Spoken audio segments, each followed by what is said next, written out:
ഒരു തൈ നടാമെന്ന കവിതയുടെ ദൃശ്യാവിഷ്കരണമാണ് ഞങ്ങൾ ഇവിടെ അവതരിപ്പിക്കുന്നത്.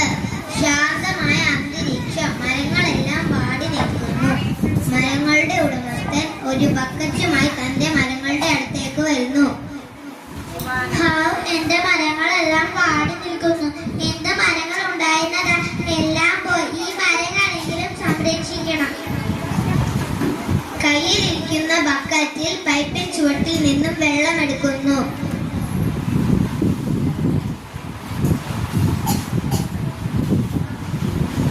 തന്റെ മരങ്ങൾക്ക് വെള്ളം ഒഴിച്ചതിന് ശേഷം തിരിച്ചു പോകുന്നു.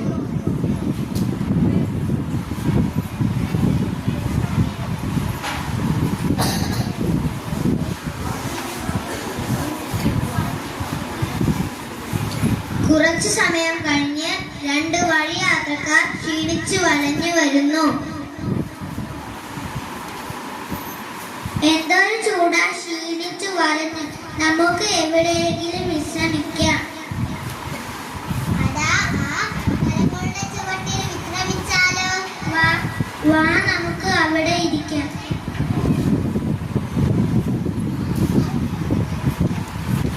കുറച്ചു സമയം വിശ്രമിച്ച ശേഷം അവർ തിരിച്ചു പോകുന്നു.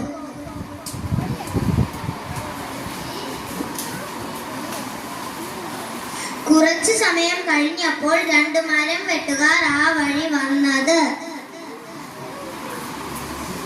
നല്ല തടിയാ, ഒന്ന് വില കിട്ടും. നമുക്ക് ഇത് ഉടമസ്ഥനോട് ചോദിച്ച് മുറിച്ചാലോ?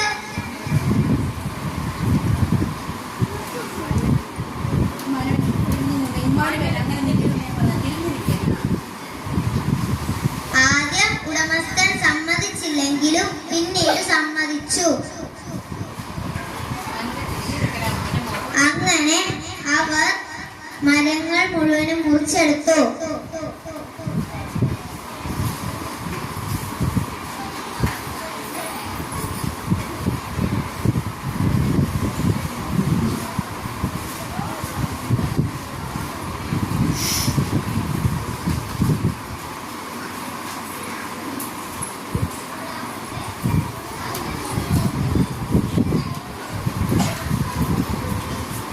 ആദ്യം പോയ വഴി യാത്രക്കാർ തിരിച്ചു വരുന്നു.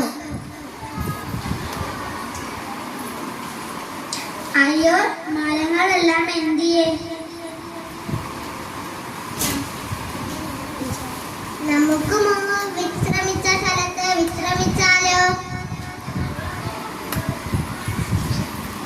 വിശ്രമിക്കാൻ ഇടമില്ലാതെ അവർ നിരാശരായി തിരിച്ചു പോകുന്നു.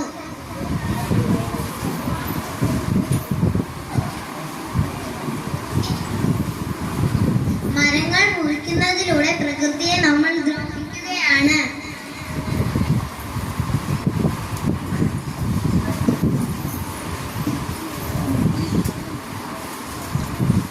മരങ്ങൾ ഒരിക്കലും മുറിക്കരുത്. ഒരു തൈ നടാൻ, നല്ല നാളേക്ക് വേണ്ടി.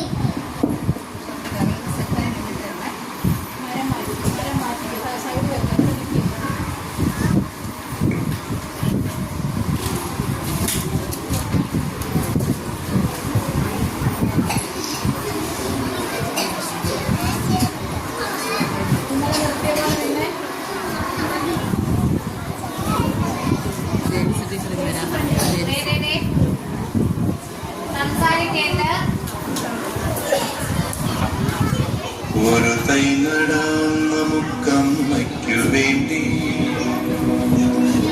ഒരു തൈ നടാം കൊച്ചുമക്കൾക്ക് വേണ്ടി, ഒരു തൈ നടാം 100 കിളികൾക്കു വേണ്ടി, ഒരു തൈ നടാം നല്ല നാളേക്കു വേണ്ടി.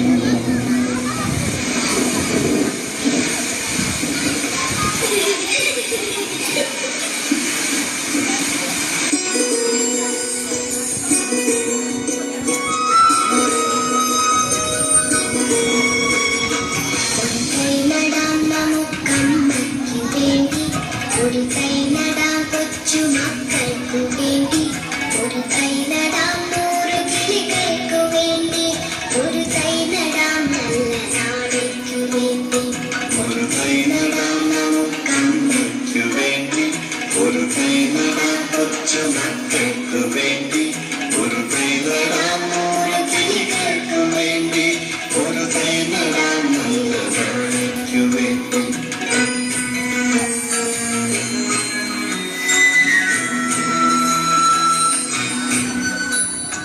ഇത് പ്രാണവായുവിനായി നടുന്നു, ഇത് മഴയ്ക്കായി തൊഴുതു നടുന്നു.